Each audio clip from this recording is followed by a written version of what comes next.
கர்த்தருக்கு பிரியமானவர்களே, பரமபிதாவானவர் அருளி செய்த 10 கட்டளைகளையும் அதன் விளக்கத்தையும் பரமபிதாவின் கிருபையால் உங்கள் இதயவாசலுக்கு மிக பணிவன்புடன் அனுப்புகிறேன்.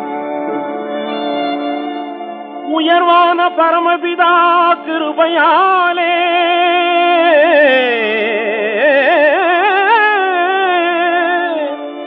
உருவான கற்பனையின் மகிமையாலே அறிவுடைய மனிதகுலம் இனிது வாழ அளந்து சொன்ன பொன்மொழிகள் கேட்கவாரி.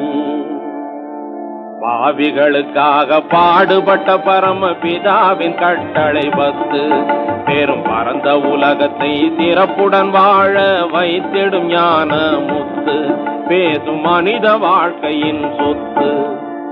முதற்கட்டளை, என்னையன்றி உனக்கு வேறு தேவர்களை உண்டாக்க வேண்டாம். பல வழி செல்லும் மனிதரை ஒரு நிலைப்படுத்தவே நல் வழி சொன்னார். மனித இன வழி ஒன்றே, இறைவன் ஒன்றே என்றவர் மார்க்கம் சொன்னார் என்று மார்க்கம் சொன்னார்.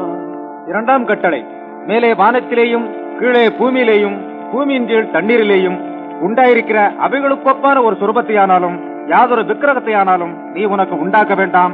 நீ அவைகளை நமஸ்கரிக்கவும் சேவிக்கவும் வேண்டாம். வெளுத்ததெல்லாம் பசும் பாலனை எண்ணும் பழக்கத்தில் மூழ்கி விடாதே.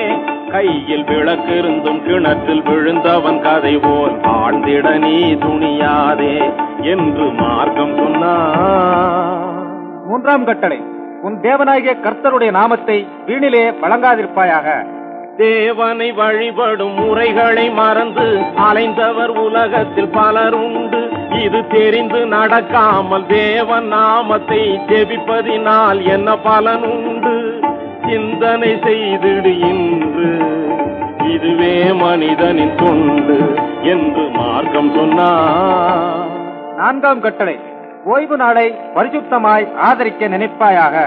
உழைப்புக்கு 6 நாட்களை ஒதுக்கி ஓய்வுகள் மறுநாள் வேளையிலே மனக்களிப்புடன் பரிசுத்த நிலையுடன் தேவனை வழிபடி ஞாயிற்று கிழமையிலே நலம் பெறுவாய் உன் வாழ்க்கையிலே, நலம் பெறுவாய் உன் வாழ்க்கையிலே என்று மார்க்கம் சொன்னார்.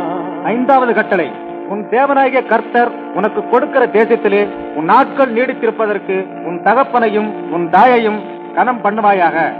உண்மையில் அன்னை தந்தையை சொந்த கண் போல் காப்பது அறிவுடைமை, மேலும் அன்பாயிருப்பது ஒரு கடமை என்று அன்பாக கூறும் கர்த்தாவின் வார்த்தையை அறிந்து நடந்தாலே நன்மை தரும் அனுபவ வாழ்க்கையின் உண்மை என்று மார்க்கம் சொன்னார். ஞான மார்க்கம் சொன்னார்.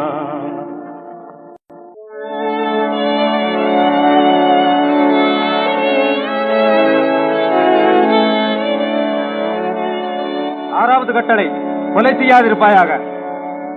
ஆறறிவு உள்ளவர்க்கு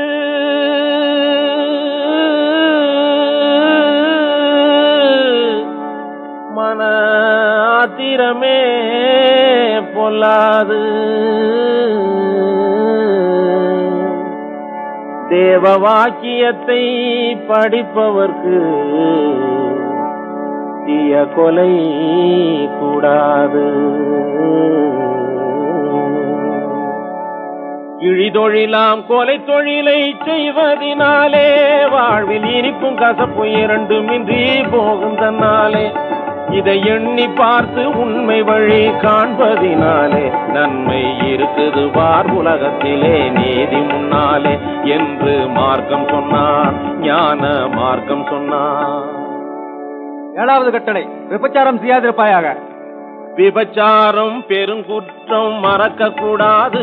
கற்பை விலையாகும் பொருளாக நினைக்க கூடாது.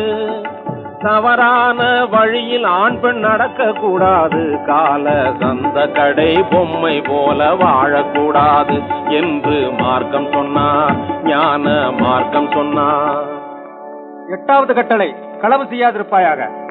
அழுது பிறந்த மனிதனுக்கு கவலை கூடாது, அந்த கவலை தீர உழைத்து வாழ மறக்க கூடாது, கொடிய களவு தொழிலை செய்து வாழ நினைக்க கூடாது என்று கர்த்தர் சொன்ன பொன்மொழியை மறக்கப்படாது என்று மார்க்கம் சொன்னார், ஞான மார்க்கம் சொன்னார். 9ஆம் கட்டளை, பிறர்க்கு விரோதமாய் பொய்ச்சாட்சி சொல்லாதிருப்பாயாக.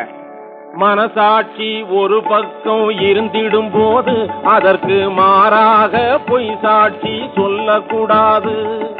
கனி இருக்க காய்க வரும் பழக்கம் கூடாது, பிறர்க்கு கவலையாகும் கோணல் வழியில் நடக்கக்கூடாது என்று மார்க்கம் சொன்னார், ஞான மார்க்கம் சொன்னார். 10வது கட்டளை, பிறனுடைய வீட்டை இச்சியாதிருப்பாயாக. மனிதன் பிறந்து அழிந்ததெல்லாம் ஆசையினாலே,